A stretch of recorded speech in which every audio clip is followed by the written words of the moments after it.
ఆదిలాబాద్ జిల్లాలోని జామ్ గ్రామం కస్తూర్బా స్కూల్లో ఘనంగా అంతర్జాతీయ మహిళా దినోత్సవం వీక్ సెలబ్రేషన్స్ నిర్వహించారు. ఇందులో భాగంగా మహిళా సాధికారత, మహిళా హక్కులు, చట్టాలపై సారంగపూర్ మండల గౌరవ అధ్యక్షులు మైపాల్ రెడ్డి అవగాహన కల్పించారు.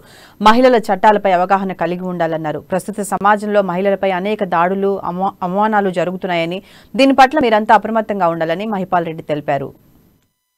మహిళలు పురుషుల కన్నా ఎక్కడ కూడా తక్కువ లేకుండా అవసరమైతే ఒక అతిశక్తి కాదనుకుంటే ఒక అడుగు ముందుకేసి ఈ రోజు పురుషుల కన్నా ఎక్కువ అడుగు ముందుకేసి ఈ రోజు మహిళలు సమాజంలో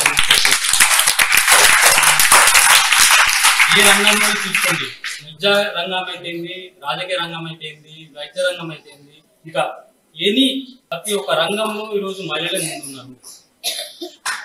ముఖ్యంగా చూసుకుంటే ఈ రోజు మన భారతదేశంలో అత్యున్నత పదవి ఏదైతే ఉందంటే ఇది రాష్ట్రపతి పదవి. రాష్ట్రపతిలో ఉన్న కొలువులో ఉన్న వ్యక్తి ఎవరు? వారెవరు? ఒక మహిళ. మన ఇంత పెద్ద ప్రజాస్వామ్యం దేశం, ప్రపంచంలోనే అతిపెద్ద ప్రజాస్వామ్య దేశంగా కొలువు పొందుతున్న దేశం ఏదైతుందంటే భారతదేశం. ఈ యొక్క ఇంత పెద్ద ప్రజాస్వామ్య దేశానికి నేను అందులో